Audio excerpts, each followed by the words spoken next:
Sometimes you got to take the good with the bad. We took a hit today for the Convention of States movement, but we still have a lot more wins than we have losses. And I will tell you this, the American people are definitely playing offense.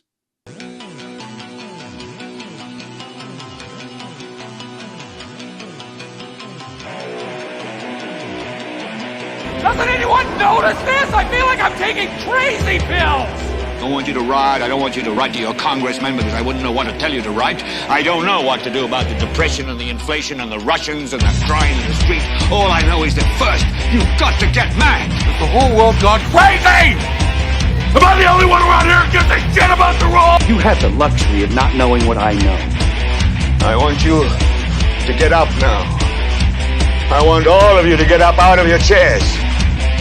I want you to get up right now and go to the window, open it, and stick your head out and yell, "I'm as mad as hell, and I'm not going to take this anymore!"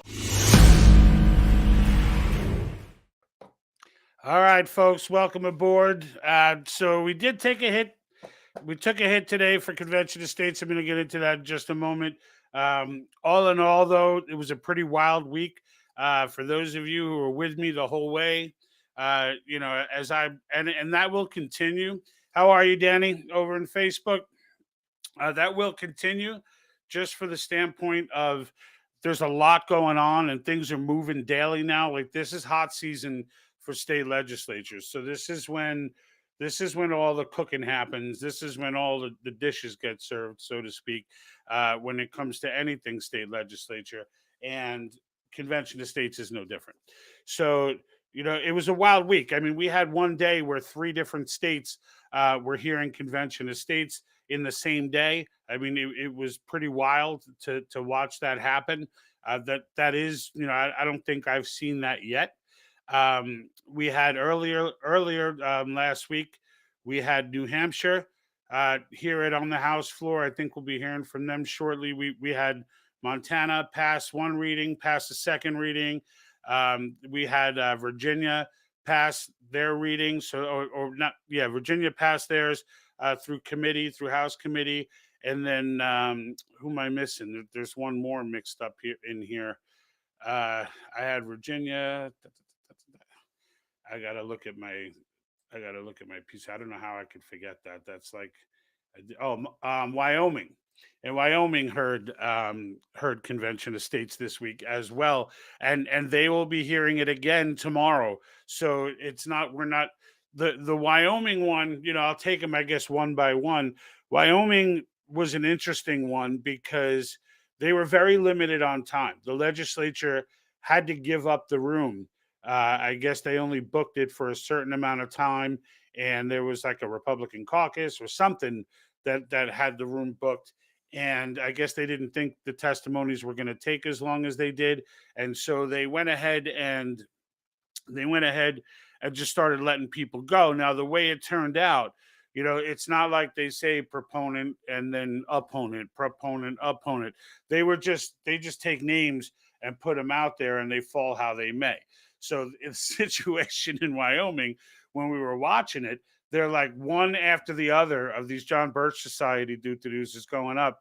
And I'm just sitting there like, I know grassroots are in this room. Like, what is going on? But apparently they just randomly call, and that's the way it fell. The problem is that they knew they had a limited amount of time.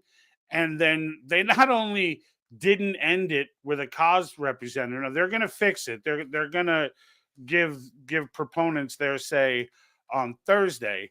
But like in the end, if you're watching it, you're like, it almost looked like it was fixed. Now, it wasn't fixed. It just appeared that way to someone who was a proponent, because you're like, how do all these people get up here and they were saying some of the most outlandish stuff. I mean, one of them, Publius Hulda, if you're not familiar with her from my show, you can check out the video. I have a series, both, I believe it's a series on Facebook and on YouTube. Definitely on YouTube, for debunking the runaway convention. And Publius Hulda is one of the people I destroy in that series. It was a 3-part series. And she actually showed up. Joanna Martin, look her up at Ballotpedia. She's a fun one to read. But that being said, she shows up last one of all people to be the last one. So she comes up last. And like you would think if they knew that they had a limited amount of time, they'd be like, all right, well, you know what? It just so happens that the last 4 or 5 people that we had come up were all against, we're all John Birch Society folks, and also some leftist groups joining the John Birch Society in this fight as well. The League for Women Voters, go have fun with their website. I got a funny story about them, but they let all these people go, and they didn't think to themselves, you know what, we have a hard stop. Let's cut out some time and let Mark Meckler answer some of the crazy stuff. Publius Holt is up there saying Convention of States has written a secret constitution that they want to implement. It's so insane. I don't even know how to address it. They wrote their own constitution that they want to implement, and this is kind of her thing. And if you watch the video where I destroyed her, she was sitting up on the podium and whipping off one constitution after the other, just killing me. Like, and I'm just, none of the constitutions were relevant. None of them would ever have been brought up. None of them are topic led in any resolution, but she's trying to scare the crap out of people who don't know any better. And we all know what side uses that tactic. Do we not? Do we not? You know, I say this a million times. If you have the truth on your side, listen to the doo-doos. Invite people to, I tell people, go look up the John Birch Society stuff all the time. Read their stuff. And then validate their stuff. Because that's when the list is endless of people who now support and are in leadership for cause that were a part in some way of John Birch Society. Kenneth Quinn started his own channel, All Things Article 5, just to destroy the John Birch Society's ridiculous narrative. And he was a member of the John Birch Society. But then he read. And he realized that they were willingly and knowingly lying to him. And you know, and so he joined his own fight, and he joined Convention of States for a while. Now he broke off. He does his own show. You should definitely check out All Things Article 5. Kills he Robert Brown, the so-called scholar that these JBS people think is a scholar, right? He offered a $10,000 challenge that no one can find a quote from a founder that says that they believed that they were within their commission to do what they did in the writing of the Constitution. Now, I destroyed that argument using Federalist Paper 40. Kenneth uses Federalist Paper 40 as well in one video, but he actually went ahead and dropped 4 or 5 more founders. This guy owes him $10,000, period. But they were bringing him up. But in the end, it's actually good news, because once it was done, I think the representative, the committee realized what they had done, and basically he acknowledged, like, this is going to require a rebuttal. This, you know, we had to give you an opportunity to respond. There were a lot of allegations here, and he said we'll do that on Thursday. So stay tuned. That'll be getting done tomorrow. Updates that I give from here for the next week or so are probably not going to have the backdrop and everything. It's probably going to be me walking through some forest in South Carolina or maybe in Jersey, depending on where I am at the time. But we're driving out. I'm flying into Jersey. We're driving out to South Carolina to look at purchasing some undeveloped land to start, you know, preparing ourselves for contingencies, if you will. And we're building a little family compound there on, like, as soon as we find the plot. So I'm doing it with my brother and a couple of my cousins. It should be fun. So I may be, you know, I don't know what the internet service is going to be. I might be in the middle of the woods, so it may get a little choppy. Work with me on that stuff. I'm going to do my best to stay in the loop. So now that, you know, that I've covered some of Wyoming, let's talk about Montana. We'll update Wyoming tomorrow when we get word. I believe it's tomorrow that they're going to meet. So we'll get the other side of the argument, which I think could be good, because now that all these people got that crap off their chest and all that nonsense, we can serve it up tomorrow and just start swatting these things down and get the last word on it, all things being equal. Now, the downside is Meckler probably won't be there because there's so many states in play right now. This dude's flying all over the freaking country. So I don't know if he can get back there on Thursday. He might be able to join via Zoom, but we'll see. But Montana. So Montana is the bad news story, even though it looked like it was a good news story. So, you know what I noticed here in the comments, Jim Walker? So I'll let you tell him, Jim. Montana Senate failed on the third reading. There was someone flipped their vote. The word I got, it was a Democrat that flipped their vote. So on one side of it, I'm like, it's interesting that a Democrat even voted for it. I almost feel like there are Democrats who vote for it. So I've been saying forever it's nonpartisan. There just aren't many nonpartisan Democratic politicians, but there are nonpartisan, or there are people who do have the country's best interest in mind, that vote Democrat. Not everybody's a Marxist. So this person obviously was, at least to vote for it twice, must have been, as a Democrat, pretty free thinking. So I give them kudos for that. But then they turned, which means the Soros groups and JBS, et cetera, apparently got to them. And so and here's the thing, right? Occasionally when we get a state like this that still hasn't done the reading and still, is still resisting learning history and is still, buying into the fear, right? Whenever we get a state like that, it's important to understand that many of the states that have been in favor of cause did not start that way. And they didn't start that way because of John Birch Society, essentially. Because it's not normally Democrats that are actually hurting the process, although most of them are not helping it.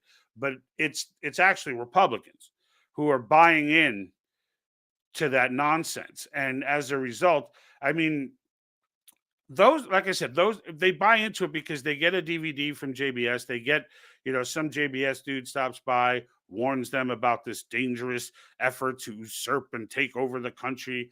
And their solution is nothing. Their solution is just tell them, no, you're not going to do it, which is what nullification essentially is.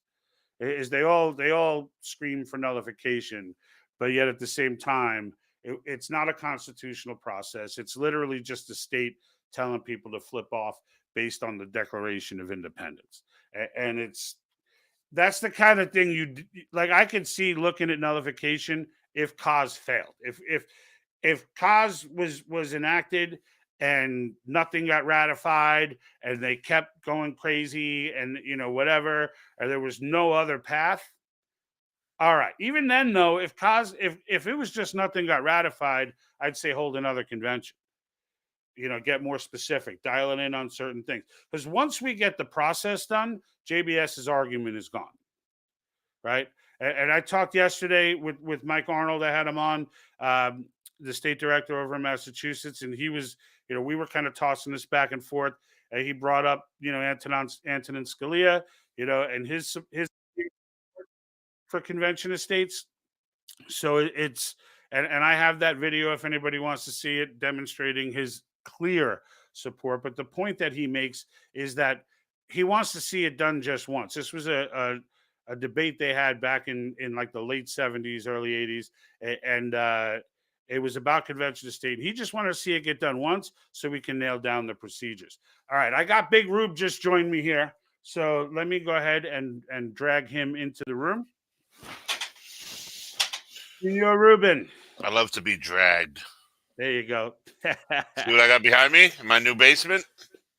Oh, that's our fraternity flag. We were both in the same fraternity years ago in college, many eons ago. Somehow that came home with me. Somehow that made it home.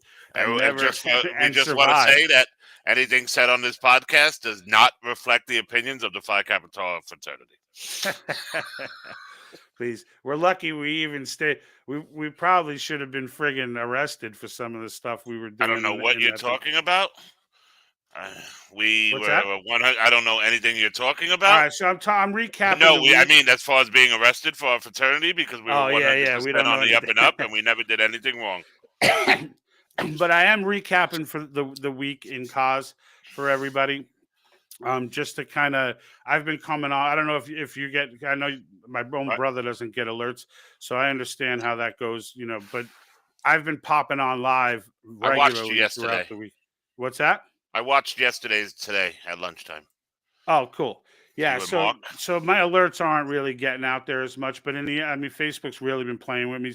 First, they let me monetize, and then they start. My entire channel is like no distribution, but out of nowhere, like literally a month after they.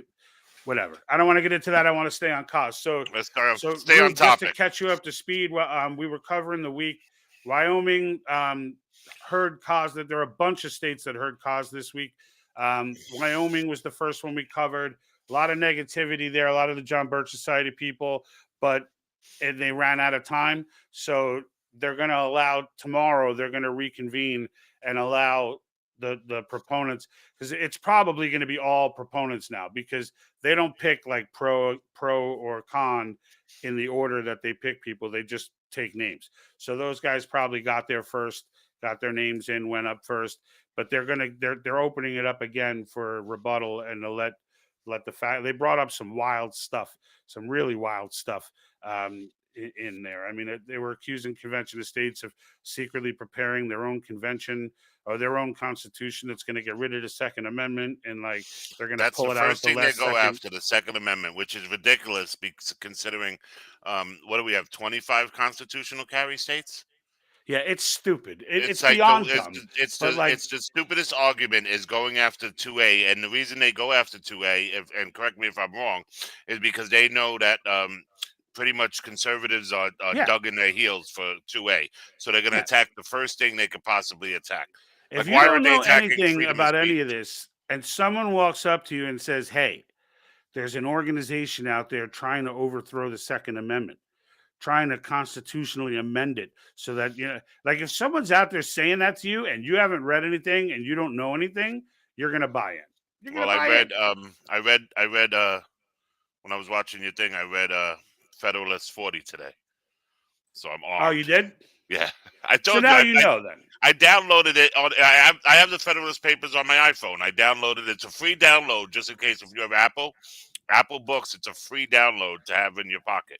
I recommend everybody read Federalist Paper 40. You should really start hitting all the Federalist Papers, but for the sake of Convention of States, like when you hear these doo-doo-doos tell you it's a con, it's a constitutional convention, it's a this, like when you hear that nonsense and they try and sell you that our Constitution was not legitimately, like you're not a constitutionalist if you believe it's an illegal document.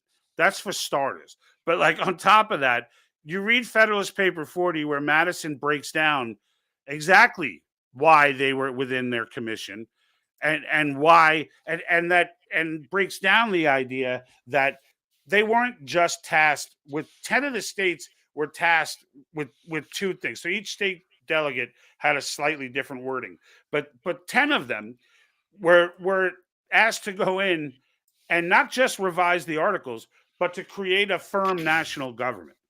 And he goes on to explain, and I'm saying it in layman's terms, obviously, but he goes on to explain you can't do both. For anybody who's familiar with the Articles of Confederation and the reason that these people were convening in the first place, it's because the Articles of Confederation made the federal government was completely useless. It was written to keep the federal government. It was written as an anti-federalist document.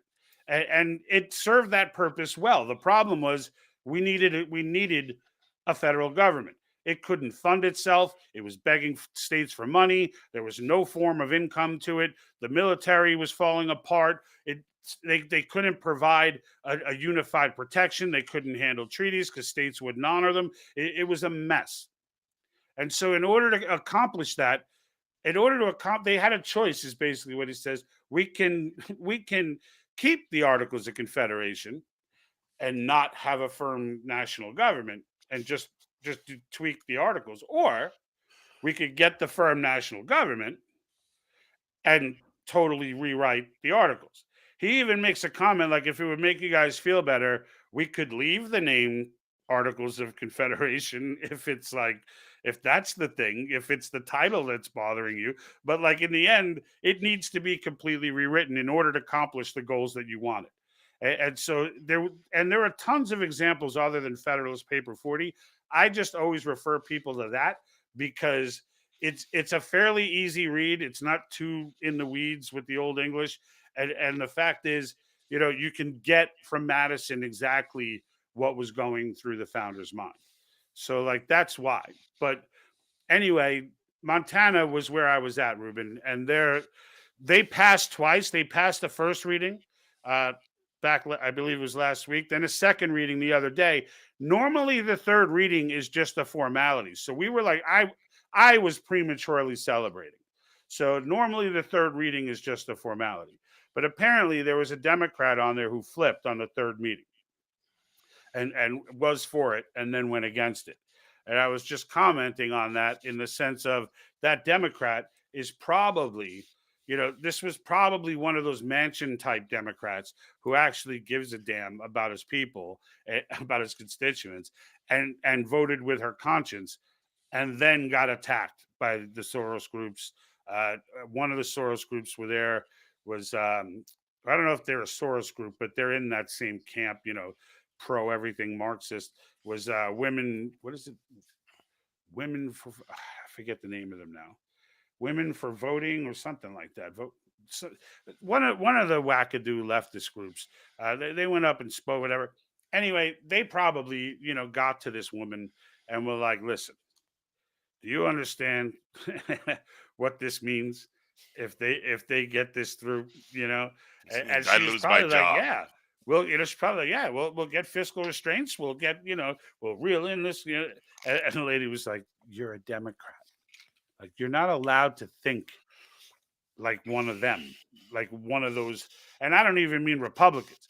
I mean one of them, Yeah, like like one of the us. lowly ones. Like, like they're eating cake right now. You can't think like them, and it's and then set her straight. And we're like, look, if you continue to move on this way, like she might have dreams of getting to the federal, getting to the federal government, and she might be one of those, But anyway, she flipped. So in essence, we lost Montana just like that. It was a 26-24 vote. So I think that means someone else had to flip too, right? I don't understand. So it goes through reading twice. Twice it passes, and then third time it doesn't, and it's just dead. They have to wait till next. Like, how long do they have to wait before I they mean, I suppose they might be able to reintroduce. Here's the thing: like they might be able to try and reintroduce it. Whether they'll take it on again or not, I don't know. Right? Because now the legislators may be like getting it through another committee. Oh, okay. So Jim Walker cleared me up there. He says a tie vote is a loss. So it was a tie, but we lose if it's a tie. Well, that's stupid. Yeah, I feel like there should be some, they should resolve that. Like ties are not cool. This is America. We don't. I don't even know why there should be a third reading. Like in our and they're I'm not the coming only from ones that do it. my state There's a council and bunch my of board of ed. We do two readings. We do a preliminary reading, and then we vote on it for the next term. We don't even do two readings. We do one reading and a vote. yeah. Like, They do three. How many times you need to do a reading? What does that mean? That means that now you know who's going to vote for it, and now I could threaten you if you don't vote for it again. It should be one vote reading and then the vote. Right. We want to out everybody and see Yeah, what their exactly. vote is. And then when we see what their vote is, now we know who we need to go Right. strong arm. And that's probably what happened, right? I mean, it's probably what happened. I mean, in the end, look, the people of Montana fought hard for a win there, and they got denied, right? But that being said, South Carolina, there were a grip of attempts at South Carolina before, and that's the one that I always play the clip of the two guys saying I was against this before I read my way to being for it. Like that's what happens. So the people in Montana just haven't read enough yet. I mean, that's what it comes down to. They haven't read enough yet. Even the sponsor of the bill, like in one of the intros I did last week from where I was talking about Montana, I put him in there. And like the first thing he said when he came up was like, there was a bill on the floor 3 years ago, to remove all petitions for Article 5 Confederation And I voted for that bill. He's like, and then one of my constituents, he said tea. That struck me weird, but he was like, one of my constituents wanted to ask me if I'd have a cup of tea with them. So I did. And I was just like, tea? Come on, dude. But anyway, I don't know why that bothered me so much, but I keep mentioning it. But so he says, I sat down and had tea with this guy. And he asked me, like, what's your position on convention of states? And I told him, I said, I'm generally against it, but, and said, how much do you know about it? He goes, I don't know all that much. Like, he was honest with him.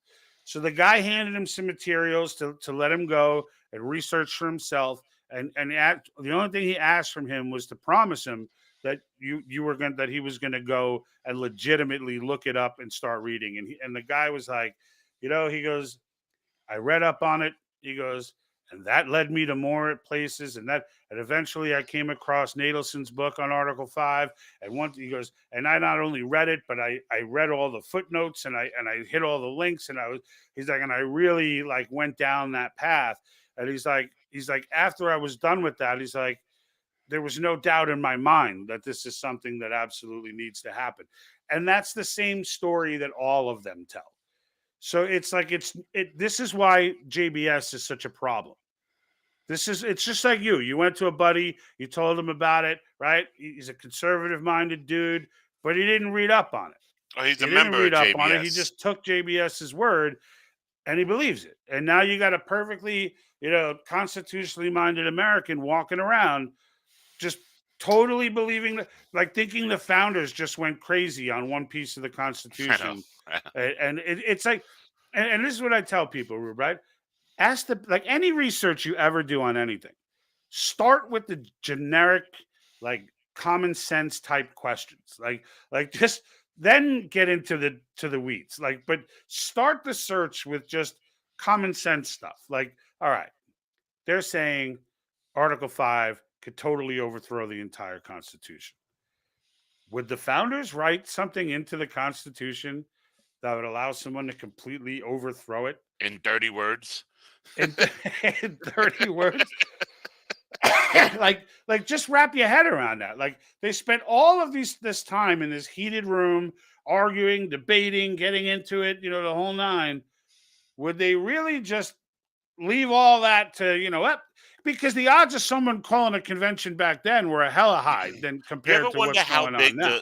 You ever wonder how big the founders thought the country would be?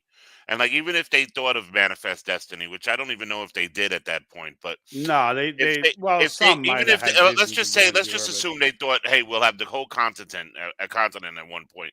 Do you even think they thought it would be 50 individual states? You know what I mean? Like, I don't know. I just think of I think there's an element of they were very futurist in a lot of ways. So what they actually believed or didn't believe would happen, like when people talk about, do you think they knew that machine guns were gonna? I'm like, yeah, probably. Like I think they watched enough development in firearms, especially through the Civil War, through the Revolutionary War. Like, there were a lot of advancements to firearms just in that time period. I'm like, the idea that they would have thought there wouldn't just continue to be sick advancements to firearms would be ridiculous. like the idea they were toying with automatic weapons. They had automatic weapons by the time the Civil War came around. Oh yeah, for sure. I'm just saying, we know that they're friggin' that they understood what there's one thing is clear. They knew what they were doing. Like they planned for just about everything, including the WEF. Like, the only thing I could say that they didn't plan for was the crazy technology that's about to come out. This fourth industrial revolution type stuff where you can read minds and do stuff like that. Like I don't know that they were thinking like that. I think that's something, look, I see this whole thing as an experiment, right? And I know we all call it the Great American Experiment, whatever. It really is, though. Like, we learn as we go, and we keep the things that we like, and we fix the things that we don't, and then we keep those things because now we like them, and like we move on, and then we hit another snag and we resolve it, and then we move on, and like right now we're hitting that snag and we're about to move on. So let me get to a few of these comments. So what's crazy, George? When you look up convention estates on the Google, and I'm only on Google because I'm on my work computer, and it's better for stuff like that, what I do for work. But like the only articles you find are literally from the convention estates. Yeah. Like Yeah. you got to tell me like nobody's covering. Like I found one article Nobody in media the is covering it. You Mandalorian. can, if you know who to look for, you can find stuff. But Like even there's like books and stuff like that, but like even Google's mainstream, even never these gonna. mainstream political, pundits, the Daily Wire and Breitbart and what's the other one now? Dennis Prager's one, whatever it is, PragerU. PragerU and the Gateway Pundit. Even they don't talk about it. Did you see? No, they do. They do. PragerU. I have PragerU's I video. saw the PragerU video that talked about it, but they don't talk about it like on a regular basis, like how you know what I mean. Like they do. Like I used to think Mark Levin didn't because he advocates for it, but I was like he should talk about it more. And then I realized I'm just not really watching Mark Levin that much. Yeah, like, that's a good point. There was a run where, like, for whatever reason, I was listening to him more, and there were several moments like they're not advocating it the way I am, though. You know what I mean? Right. Like they're not on it the way I am. But Jim I Marcus tell is getting people about it, George, and they're just like, "Oh, okay." Like I tell people like all the time. I'm like, "Listen, you should really look into this." Oh, okay. And it's just Ruben's having those are the zombies, dude. It's all right. We got to wake those people up. Like when you tell them to look in, you got to like put in perspective, like, and look, maybe they'll still be like, like maybe you'll still get that deer in a headlight, but like, it's worth just explaining the impact of it. Well, Like, that guy how it will change, like how the relationship, like I try to attack it from the bigger standpoint of how the relationship between government and people are changed forever. Like forget for a moment term limits, fiscal restraints, government overreach. Forget that for a moment. Just focus. Like let's say the convention starts, they propose, and nothing gets ratified. Right? It's still an epic win because now JBS has no more argument. Now they're gone. Now, when we want to petition for a convention, we don't have those shackles on. And that's the biggest part to overcome right now is JBS. This is a small organization of dootaroos and halfwits who are intentional. It's a cult that's trying to poison the minds of otherwise patriotic Americans. And they're doing it successfully. That guy that I told you about, he's not a friend. I'm in a political group in my town, and we talk about politics and stuff like that. Because what I found is that your friends don't want to hear it. You know what I mean? Like our friends, right. I should say, how I post. You know what I mean? People are like, "Oh, here he goes again," because it's just it's the red pill, blue pill, right? And so he put a post the other day and it was like, "We need term limits now." And I said to him, I go, "You're asking for term limits, and I'm telling you that this is the best way to get term limits. Right. We don't need a con." And I was like, "Why do you keep saying that?" I was like, "Let me ask you this.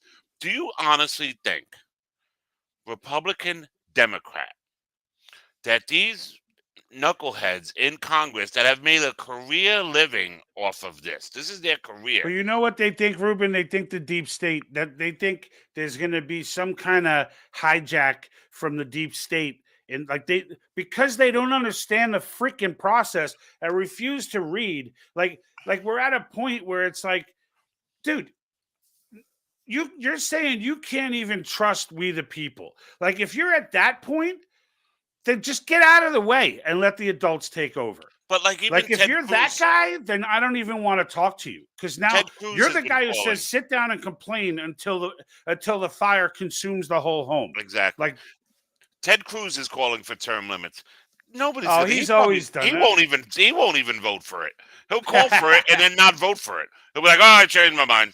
You know what I mean? Like at the end of the day, like these guys are not. Nobody in their right mind is going to vote for them to fire themselves. It's just you become. Yeah, but then you see people in local politics do it all the time. There are tons of different. states. We've talked about this. It's different. No, it is different, politics. but that's what I'm saying. Like you're right though. That's why we look. All three issues are things they're not going. The president's not going to give up the power to use these regulatory agencies as an end around Congress. He's not going to do it. He's not going to do it. And the best argument I heard was someone tried to freaking defend the regulatory agencies, like, well, it's just too much work that Congress is doing. They can't. And I was like, not if we get this thing, not if we get this convention called. Like, as a matter of fact, if we get this convention called, Congress in peacetime could probably meet for three months a year, if that, and shut down for the rest of the freaking time. We don't even need it, because the only thing they're going to be worried about is the only people that will have to be at work are the Intelligence Committee and a few of these committees. The rest of you won't have anything to do. There'd be a consumption tax in place. The IRS would be shut down. You won't be involved in healthcare. You won't be involved in education. You will be removed from virtually every facet of American life and be focused almost solely on protecting borders and our domestic security. You know, you That's say it. that, and people don't realize how, like, all of these agencies, they don't realize how young they are. And my thing is education. I've been fighting this fight for the last 4 years. Yeah. And I tell people, like, we don't need a National Board of Education. And people are like, you don't know what you're talking about, blah, blah, blah, blah, blah, blah. And then I say to them, I go, you know when it started? And not the single person knows when it started. By Right. the No, way, it was no one knows. 1980. Everyone gets mad at stuff, but nobody It knows anything about what it they're was mad at. passed by Jimmy Carter, who, I don't care how great of a man he has become in his old age, building houses for photo ops at 95 years old. He was a horrible president. Let's face it. He was literally the poster He was boy as for bad the as it worst gets. president Until Biden, he was pretty much generally accepted as the the worst worst president president of our ever. lifetime. You Yeah, know, like everybody defaulted back to Jimmy I Carter. mean, it wasn't even a question when we were growing up. It Right. was Jimmy Right. Carter was Like, was even a Democrats were like, it was yeah, a peanut yeah, farmer. yeah. I could show you the New York, the Bill Gallo or whoever it was that used to do the article on page 6 of the Daily News making fun of him when we were kids. Yeah. No And doubt. and I say to him, I'm like, this was a Jimmy Carter thing that got passed in 1980. Oh, Reagan was the president in 1980. No, he wasn't. Like, he got elected in 1980. Okay, so people don't even realize that we didn't have a board of education in 1980, and there is not one metric, except for maybe technology, which we didn't have in 1980, that you can say our schools are better in compared to the rest of the world since No, you can't even 1980. use technology, because that would have happened anyway. Right. Well, Like, but they that's didn't what I bring it mean. 'Cause about. it's just I talk to, like, some people, like, I don't want to say any names, my sister, and she's like, "Well," I'm like, "You think kids are smarter nowadays than you were when you went to school?" She's like, "My kids know how to do PowerPoint and use Excel." I'm like, "Yeah, because they have it." I'm like, Yeah, like, they I don't know taught how to write myself Excel cursive. and PowerPoint. Like, they don't know how to use cursive. You know what I mean? Like, they don't, They can't they don't sign know the- the multiplication tables. You know what I mean? Like, they don't know the first 3 presidents. Like, and there's not one metric that you can go on a global scale, comparing us to the rest of the world, that we have improved since the Department of Education. No, And that's I what don't I disagree. use as a point of emphasis, is like, tell me You one could thing. argue it's worse. You could What? argue that it's a lot worse now than it was. Oh, that's back my argument. That's Yeah. 100% my Well, argument. I thought you And were saying it just hasn't gotten any better. there's But you're not saying one it's worse. thing that the private sector cannot do better than the government. Nothing. Nothing. Yeah, I mean, and we could bring up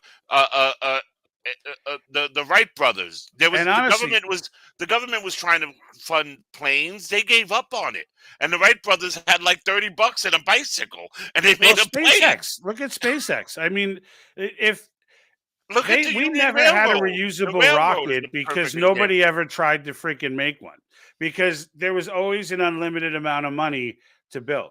But and then Elon Musk comes in and goes, well, I can't just keep throwing away these rockets. Like, there's got to be a way to reuse Right. this. And sure enough, he reuses it, and we move forward. Right. I want to get into some of these comments. I've been holding this one for a while.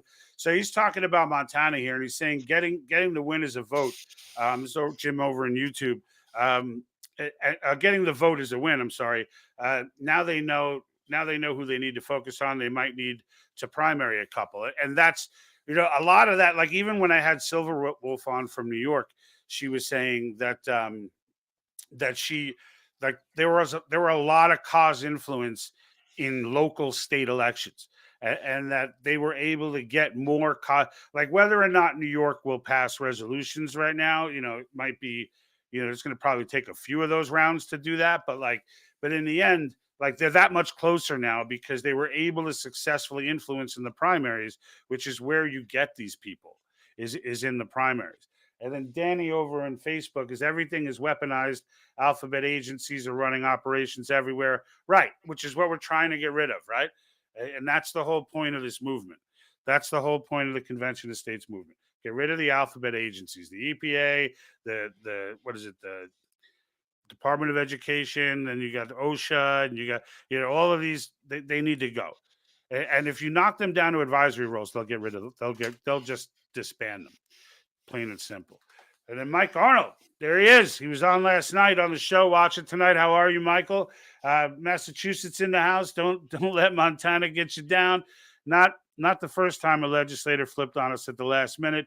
The grassroots campaign are boots on the ground to keep pushing forward. Absolutely. Is Michael who you were on the call with last night on the video? Yes. Yeah. Mike came on last night. He was texting me. I was all sick yesterday, and he was signal messaging me like, Did you get COVID again? Yeah. No, I actually feel better. I was forced to like work through it anyway. Like I called in sick, but then I was like, I'm still getting calls from work. Yeah, and you then can't calls call are in going sick on. when you work from home because people still call you. Yeah, and then every 2 hours there's another state coming up. Like we had 1 in the morning. Then what? Can we touch Virginia before we hang up? Before we get off this? Absolutely. Virginia passed committee. So 9-5, Virginia passed committee. So they'll be headed. It was House committee. So I'm a little confused about this as well as to like if they need to do another committee for the Senate or if like they just pass one committee. I think it's 2 committees. I think they have to pass 2 separate committees, one for each. We were kind of tossing that around last night, and I didn't actually go and get a finite answer to that. But either way, it's got to pass, right? So they got through committee, and Virginia is kind of purple, right? Like they're kind of. So it'll be interesting to see. I didn't even have Virginia on my radar. Like states that I was looking at were like Iowa, Idaho, Kansas, New Hampshire, yes, but then North Carolina is coming to mind, South Dakota. Like those were all the places that I had in my mind. And then out of nowhere, it was like Montana. Like, so in one way, I'm like, I really didn't have Montana on my radar yet. So it's not that bad. But if there's only one more person that we need to get read, right? If there's just one person that needs to get educated on the topic, I feel like they'll be coming around shortly.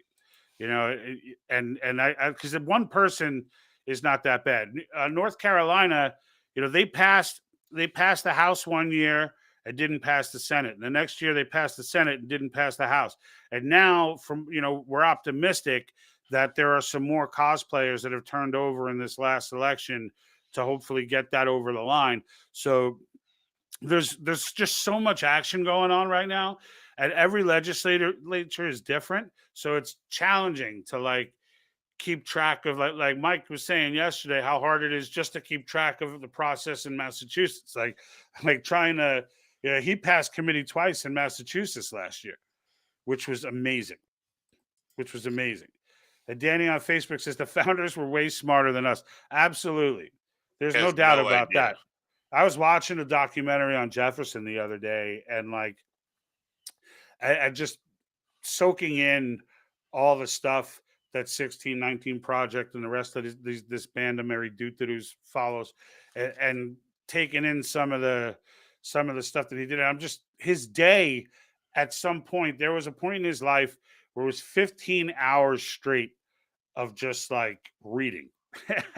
And they like broke down the day from like a guy was like from 8 a.m. to 12 a.m., mathematics from. Bro, I read Hamilton. I read the Hamilton book, because I was like, me and my kid got into the play and stuff. And Right. he had to, when he wanted to go to college, he had to stand up there. And they read him verses from like Greek and Latin verses, and he had to translate them while he was like we took the SAT and we stressed out and had anxiety. This guy had to stand in front of 9 people, and they would just get a random language thrown at him. It would be Greek, and he'd be Greek and Latin were for the educated. Greek and Latin were kind of. Well, because they were studying like Aristotle and Plato, and they would give him like a passage. They would read a passage in Greek from whoever. I'm not even smart enough to know who they fucking read from, and they would give him a passage from Aristotle, and he would have to translate it into English right there on the spot. Yeah. You know what I mean? If you couldn't do that, you weren't allowed to go to college. And now we're talking about everybody's got to get free college. You know what I mean? Like, you just showed the value of college in 300 years. It's like, well, the more technology advances, the less college is going to become necessary. The more specialized education, I think, is going to become. And the real trick for us is just to get the garbage out of it, get the Marxist messaging out of it, get all that crap out of it, and get it back to where it was. I've been watching History Vault, and I love. It's like $5 a month, but it's like all of History Channel's classic stuff. So you get all their like old documentaries and like, you know, the series. What was it? America, the Story of Us. They got one, Mankind, the Story of All of Us, and I love that, the Story of Us. Oh, that's phenomenal stuff that they got in there. That's where I saw the Jefferson documentary. A lot of good stuff in there. If you guys haven't been turned on to History Vault, and you stress over stuff to watch, if you're like me and you like history, History Vault is definitely something. It's the History Channel, but it's the Vault. It's like all of their classic stuff. Like before they started doing like all their aliens, TV whatever, shows, you know, or like, you know, Forged in Fire and all these like nonsense. Like, not that it's a bad show, but it's not. I don't know. It's not history. Yeah, divine intervention happens. I guess I missed the context on that. He says we've been manipulated from about 1782. Let's see. We were still fighting a war in 1782. When Madison was researching for the convention, he had Jefferson, who was in France, send him every book on government he could find. Yeah, there's stories that are endless like that, Jim. Stories that are endless of just the founders getting books and reading books and reading books and reading books and reading books. Like these guys, this is why when someone like Mason stepped up and spoke about Article 5 at the end, I mean, they had just gotten done with this process. They were probably exhausted. And it was 2 days before it was final. And here comes Mason, who like the whole time was the loudmouth and always talking. And he steps up and points out another flaw. But in the end, everybody in there, like he basically made the case that, you know, are we really so naive? He first tells him you gave the power to amend the Constitution to Congress, but not to the people and through the states. And he's like, are we really naive enough? It was common sense. This is what I say. They always go back to common sense. He's like, are we really so naive that we think that a government that's turned to tyranny would amend something to restrain its own power? You mean like term limits? The entire point of this was a safety valve that we are now scaring ourselves out of using. We're like, no, that's too much power. We can't handle that.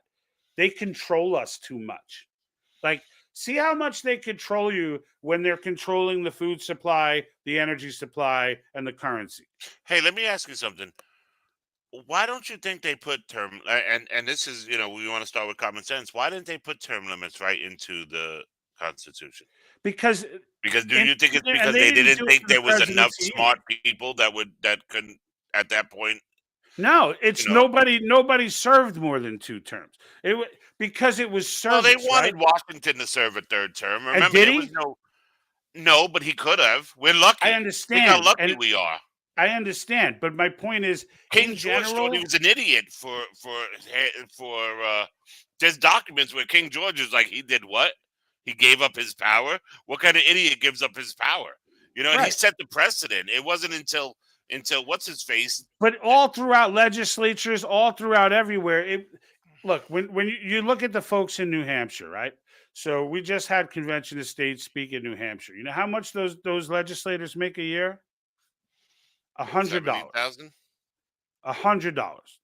And they make 100 in the state of New Hampshire. Wow. All right. The pay was set in the 1700s and was never raised. Right. And the reason why it was never raised, and while that's an extreme example, right? But in the end, state legislators do not make you don't do that for the money. So in New Jersey, they make $75,000 a year. which Right. isn't a ton of money considering that the work they put in. Like, let's face it, it's not. It's not Honestly, life they don't changing need to money. be putting in that much work. Like places like New York and New Jersey and California have these like year-round state legislatures that are just a mess. They're doing things that they're taking on responsibilities that's none of their business. Whereas states like New Hampshire and Montana and other states around the country, they're showing you that they're smaller, yes, but in the end, it doesn't matter that you're bigger. It doesn't mean you have to get more involved in this or that because you're bigger. Like the amount of people that are there is not what makes you have to engage. They're issues that you have to engage with. So the scale of those issues, in the bottom line is it was designed as service. The founders looked at being a politician as service, not as a career. And it was generally accepted to be that way. So it probably never occurred to anyone that someone would want to serve 6 terms. Like that would be outlandish. 6. What's Feinstein up to? Probably 37? 6, right? She's 6 years apiece. She's in there for like 36 30 years. No, she's in there since 36 years, bro. She's been there since before we were. We got to look this up. Look her up. Look at her. Look. Let's go, Google. Looking up a bunch of them, and even the ones I thought were longer ended up being around that time. Let's see.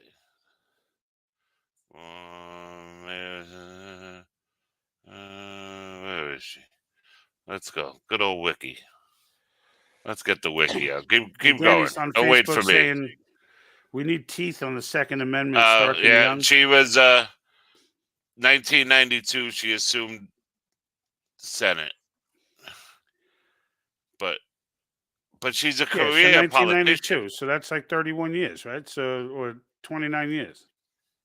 Is it 29 or 31? Why am I freaking out here? 10. Because you're old and you don't want to admit that 1992 was 30 years ago.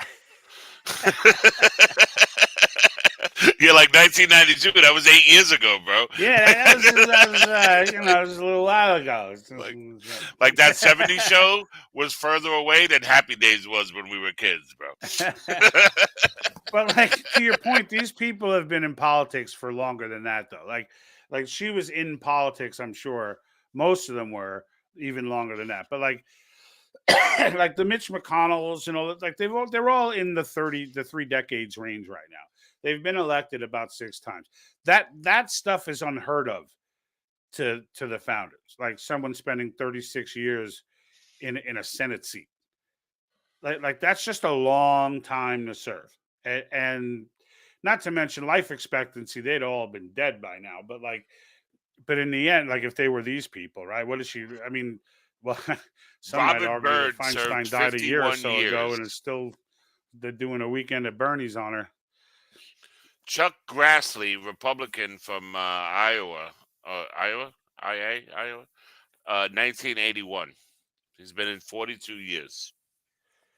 Oh, wow. 42 years. Mitch McConnell, 38 years. Yeah. Like, and Mitch McConnell is the poster child for term limits. Because I'm like, when people tell me people should be allowed to elect their senator as long as they want, and I'm like, well, then how long does the rest of the country have to allow Kentucky to screw us in from behind?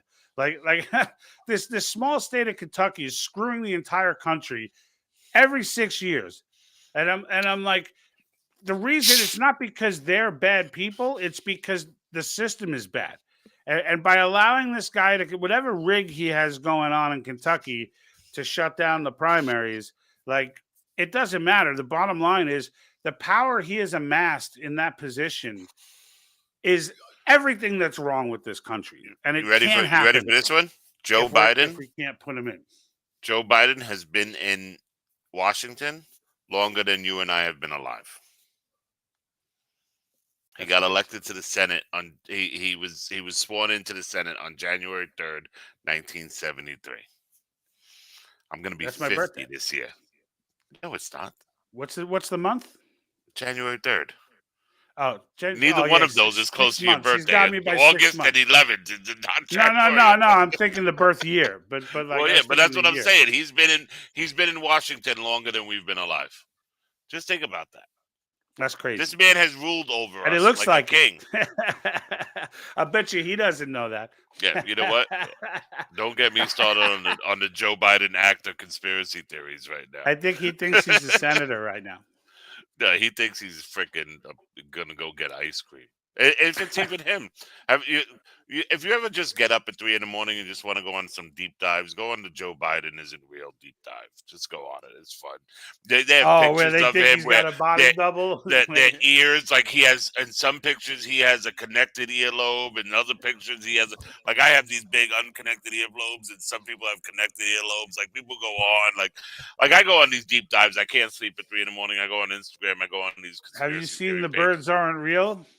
So that was awesome because that guy started this conspiracy theory and people ran with it, and he actually got interviewed by 60 Minutes, and he was like, "You're all idiots." He was like, "All of you are idiots." He was like, "I started this as a troll, and like I'm on 60 Minutes right now. Bro, You guys are idiots." And like no, but a lot of the stuff was staged too. Like they were showing he had like a protest in the street and Well, people that's had like their James signs, O'Keefe. like, You know how James O'Keefe got his bones? James O'Keefe in I think it was like early 2000s or late 90s. He was a college student at Rutgers, and he literally got Rutgers, and he filmed this. You know, he had his secret filming thing even back then. He literally got Rutgers to take Lucky Charms off the campus because he went in there and said, as an Irish American, I think that this is horrible that you're perpetrating these stereotypes of a leprechaun by selling Lucky Charms in the school cafeteria. And this is 30 years before wokeness. This is when Aunt Jemima still had her do-rag. You know what I'm saying?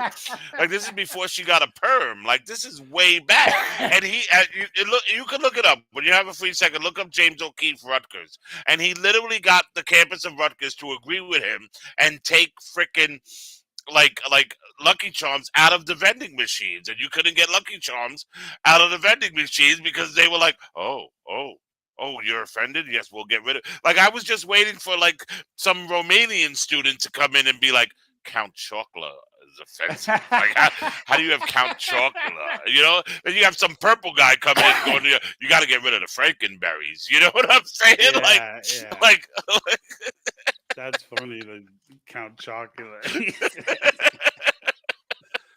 Oh my God! But that's where James O'Keefe. God bless James O'Keefe. Let's give him a shout out, honestly, for the Pfizer work he did last week. Yeah, I'm still kind of waiting on that. He's gonna put Tinder out of business, bro. He really is. Like there's gonna be an edict come down because that's how he gets everybody.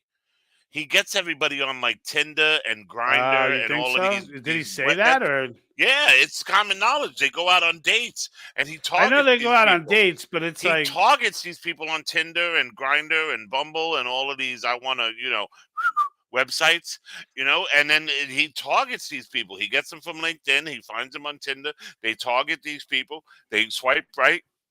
They go out on a date. And the guy even said it in the last one. He was like, I was just lying to try to get laid. Which, you know what, though? Like, here's the thing I was saying to my brother when we were talking about that and my take on that. Because I'm looking at this. Now, look, I've been in leadership for a good portion of my life. And I've had some great leaders, but I've been engaged with in some way high level, C-level people. Now it's in sales. Like now I sit down and sell to businesses. So I engage with these people. Like when I looked at this guy, there was nothing C-level about this guy. Like just on the front face of it. I'm like, if he's high, like, so Keith is saying, well, he's 3 down from the CEO. I'm like, that's a long very way far. down. Yeah. That's a long way. Like to the average Joe, they're like, oh, he's just 3 down from the CEO. I'm like, dude, 3 down from the CEO is a trip. Like not you're, for nothing. You're higher than average. I work for a $25 million company. I'm 2 down. You know what I mean? Right. Well, this is Pfizer, though, right? So, I get you. I understand what you're saying, I mean, if he's 3 down, he's high, but he's not like high. You know what I mean? Like he ain't making any decisions on things like that. And like, and so I just put it there like. And then I watch him on. I don't know if you saw the next one he did where he confronted him, and the guy was like freaking out and took their iPad and tried to break Freaking it out, or he went whatever. crazy. Yeah, and I'm like, dude, this dude is like, I now look, maybe I'm wrong. Maybe this guy, maybe that's how they hire now. Like maybe the dude was hired for his wokeness and not his, and not his ability or whatever. But like, I'm just watching the guy behave, and I'm like, a real like C-level George, I'm director sorry, I have type to step level away for 1 person second. would have just Keep going. taken that and disappeared. So Danny says, when was it decided that we should pay debt to the crown? I don't know when that was decided, Danny. I don't know when. Look, I know that whole story, and I got to be honest with you, I don't really care. Like I've listened to people tell me these types of things, and you know, it's not about them not being valid or not true, or I got people break down the whole Rothschild's family history going back to God, and I'm like, that's all well and good. It's just none of it's relevant. None of it really matters. In the end, the document that we have is what it is. And if we execute it correctly, and by that I mean not just convention of states, but if we stay on point, and if we stay focused on how we're going to, how we're going to move this country forward, we have the document behind us to do that. And whether they wrote it with intentions of, just to appease us or not, doesn't matter. It's written and it's there. So like whether they go ahead and what, like the motives, I guess I'm saying, of all the people throughout history are pretty much, they're good to know. Like it's interesting, but as far as where we go forward and like how we go and handle this country, it doesn't matter if they wrote the Constitution, as something to appease us, and we owe to the crown. We're run like a corporation of the Rothschilds, the Fed, like it doesn't matter. We could take the country with the Constitution that we have in place. Yes, it would require some amendments, but so what? We've done that 27 times successfully. We go ahead and if we amend the Constitution to force a balanced budget and force fiscal austerity, yeah, you're right. There's a lot of decisions. They'll have to privatize things that were formerly federal. They will have to find a lot of money because they've spent almost a century wasting it and setting up systems that don't work and are destined to fail. Right? We got 31 trillion in debt. No, we don't. We got like 90 trillion in unfunded liabilities. Like these things need to be addressed.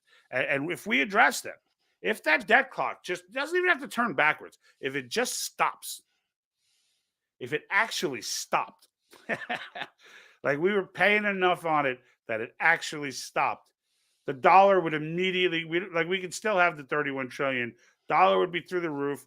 We'd start paying down our debt.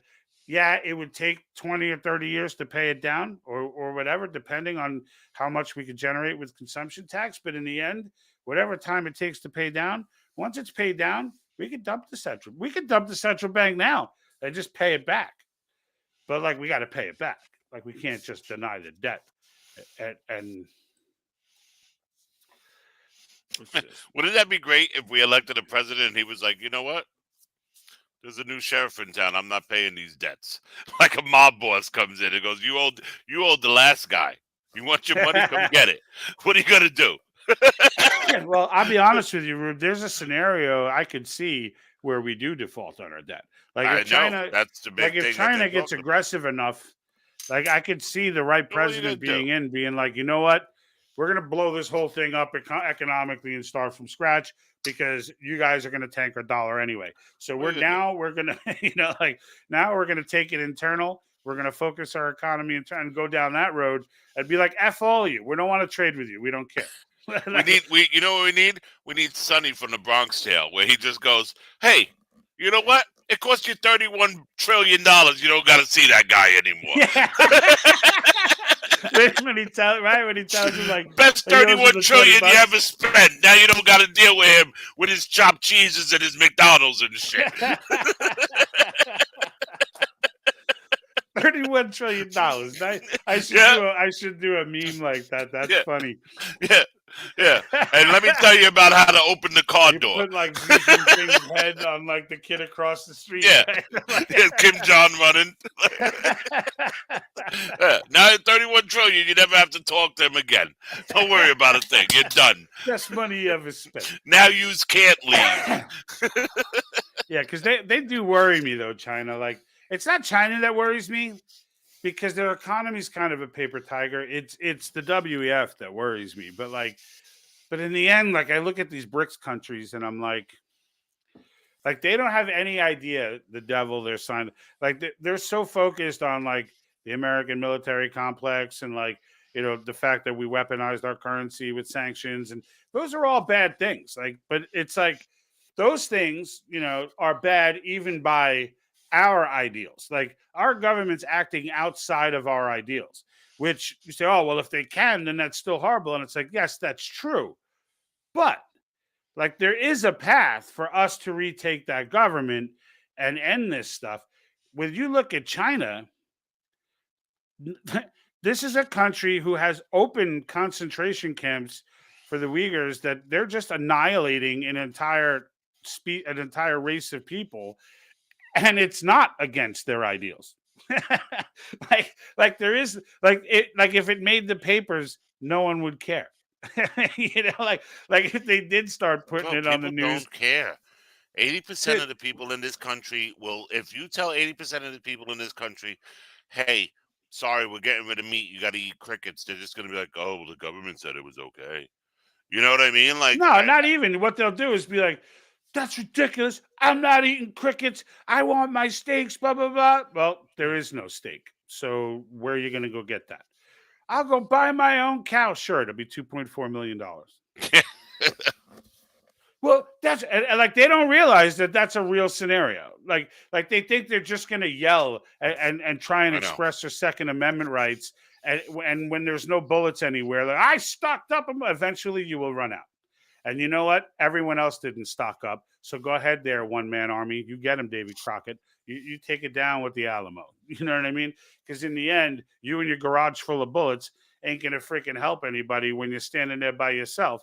Oh, you're going to bring people in? Fine. Well, now your garage full of bullets is enough for a small. And by the way, how many people do you know? Like you don't realize during the Revolutionary War, like, you had a silversmith and a blacksmith in your neighborhood. You know what I mean? Like, do you know any blacksmiths? Like, literally, do you know anybody that could, if I told you right now, I got all this metal for you, can you make me bullets? You don't know anybody that can do that. No, but there are a lot of people out there that do. Sure, it. I know there are a lot. Not as many like it was. No, no, I know, but you can act like, a lot of people were buying. You could buy the equipment to do it. I understand, but if it comes to a point where you can't buy the bullets, guess what? They're not gonna be able to sell you the equipment either. They're not gonna be like, that's what I'm saying. Like if these guys succeed, there's no good ending comes from that. Even if we revolted and won, it would not end. This is why Article 5 was put in. Like, Mason literally said, like, we can't leave this to chance and violence. Like because they know that, how'd the French Revolution turn out? Napoleon wasn't exactly the great result, I think, that everybody was expecting. And that goes for every violent revolution that's ever gone on.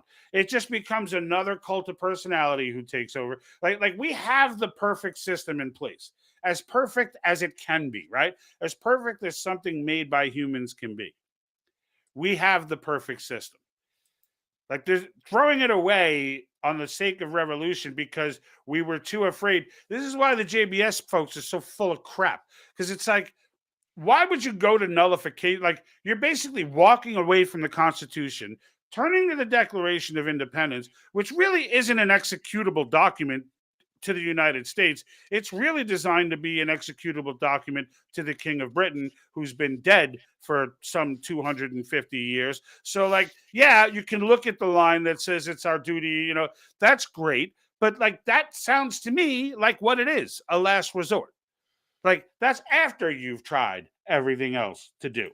Like you don't just make those determinations without exhausting the bullets. It's like, well, I'm going to switch guns, but we only have 2 bullets we only have 1 bullet for that gun. You've got, 4 bullets for your other gun still, and it's bigger. Yeah, but you know what? I'm using this one. You shoot off your bullet, and then they kill you. And like that's how it ends. I just, I'm just in a position right now where, like, mentally, I'm past all the mental screwing. I'm past all, like, I get it. I know what they did. I know things have been crazy. I know the devil's been out there working his magic. I know that, like, they've been undercutting our infrastructure, our systems, our minds, our children. Like, I get it all. But I'm, like, forward now. Like, now I'm just forward minded, thinking, you know what do we got to do to fix this stuff? Like, because every one of them is just another symptom of the same problem. And it's like, what do we do to fix it is the only thing that I care about. And so, I guess on that note, tomorrow, guys, I'm going to try. If I jump on, it probably won't be a full episode because I'm going to be landing in Jersey sometime around like 3-ish or 4-ish. So Where I'm guessing landing? that I'll probably be. Newark? I'm flying into Newark, yeah, because I gotta go to my brother's, and then in the early morning we're driving to South Carolina to look at properties. Your brother picking you up? My mother's picking me up, yeah. Oh, your mother. If you want to grab a lunch or something like that, maybe. I don't know what time. I'm getting in at like 3. So I could try, and I don't know, it's gonna be pretty packed. I'll see. Maybe when I get back that day that we could connect. I come back some point on Monday. It's like a 10-hour drive, so it's like the whole day is getting eaten by driving. But I want this property. I want this family compound. I'm all excited about it. Family compound, I'm moving down there too, bro. I got I'm bringing some chickens. I know how to cook. Yeah, it's me, my brother, and I have 2 cousins that want to get involved, and we're gonna buy like minimum of 40 acres.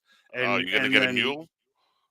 Yeah, I didn't even think of that. Does the government still give out the mules? I gotta look that up. But like minimum of 40 acres, so we're gonna subdivide it, whatever. But eventually we're all gonna build on it, but like some earlier than others. But like we're just gonna turn it into like a family compound where, like, whether it becomes a generational retreat area or protection from the zombie apocalypse, I'd rather put my money in real estate right now than anywhere else. So, because in the end, like, I don't just want assets, I want functional assets. Like, I want assets that I can use, that have purpose. Like I thought about buying gold, and I may still buy a little bit of gold, but like, to me, I just, in my head, like, I keep joking about this, and I'm like, if it all hits the fan and things like go crazy, and it's like Mad Max stuff, I'm like, people are going to be raiding each other's houses and then like finding an open safe full of gold and like throwing it to the side, being like, there's no bullets. Damn, they got toothpaste? Yeah, we need bullets. We need, this and that. Like, I feel like the things that matter are going to be different. That's why I never throw out antibiotics, bro. I don't care. I don't throw out any medicine. You never know, bro. You never know, man. I hear you. That's true. Medicine is a big deal. But I'm probably, like, what I'm gonna do, like, when we get it, because I'm probably not gonna move there for like another. I mean, depending on how the 2030 agenda pans out. Like, if they're on schedule, maybe I'll have to go earlier. But like, otherwise, my wife's an administrator, school administrator. She's got a pretty hefty pension working. We're gonna try and suck it up here in Cali as long as we can. So in the end, I'm figuring get there, we open it up, I move out there like 10, 15 years later. I'm going to plant like all kinds of friggin' fruit trees and like avocado trees and whatever, even stuff that generally doesn't grow in South Carolina. I'm just going to plant it anyway and just see what happens in 15 years. But like, we are going to try and set it up to be like a self-sustaining, and it's going to be like a hobby, but it's something that I hope works. What'd you say? Don't forget the tobacco plants. Dude, we can start another America on tobacco. This country was founded on tobacco, bro. If it all goes to crap, we start again with a tobacco field. Absolutely. Hit that Jim button. Walker on YouTube says, we're on the Titanic. There's an iceberg straight ahead. And JBS is afraid to steer away from it because they don't know what's in the dark. Hey, Yeah. Jim Walker, if you ever want to go down a fun rabbit hole, go down the Titanic conspiracy theories. I didn't even know there were, but like, oh, it's a fun one. It's a fun one. It ends there's up with the enough Federal legitimate Reserve. ones to It, like. yeah, you know. it ends up with the Federal Reserve. Go down it. It's a fun rabbit hole.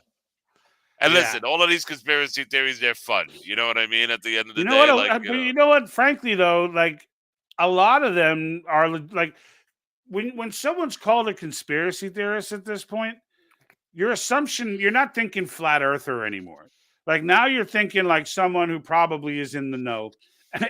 like someone like there used to be a day where you heard it and you're like, oh God, you know, this is and there's probably people watching this like, nah, dude, the earth really is flat. But like Wait, you hear it's not? stuff like that. No, yeah. Dude, I had a buddy of mine actually approached me with that who like I thought was pretty sane until he watched a documentary on this, and I was just like, dude, if you watch the documentary on Flat Earth and you did anything but laugh your ass off, I'm like, we gotta talk. It's like, Danny, go down the Titanic rabbit hole and comment next week, okay? Just go down it. Go down it, Danny. I'm giving Danny an assignment because he seems like he's invested. So. All right, bro, hit that button. Yeah. All right, folks. So we're well over the hour, so we're gonna go ahead and call it a day. And I've been live a lot this week. I gotta start packing and getting ready. As I learn my flight, every little thing. It's like if you want a seat after you buy the ticket, they're like, if you want a seat, it's this much more. Yeah, it's 3 degrees in Jersey. If the plane tomorrow, crashes and you want oxygen, and when the things fall out, if you want your oxygen to come out, you got to pay this much more. You know, your seat will be a flotation device for an additional $16. Like, it's 3 degrees tomorrow. Is it really? Yeah. That's not exciting. Work from home. Best job ever. I don't miss that. All right. On the note of it being 3 degrees, and Mike, thank you, sir. I will have some safe travels, and we will find time to get together for sure. Because there's some point, Boston's on my bucket list anyway, so I'll be somewhere in the New England area that we can connect for sure. But until then, folks, tomorrow we'll give you. I'll be on. Just see what happens. There should be some more news popping tomorrow, but the way things are today, I mean, the way things have been going lately, it could be like 7 states doing something tomorrow. So we'll see what happens, folks. Stay tuned for cause updates, of course, and keeping you up to date on WEF Madness. Until then, we're out.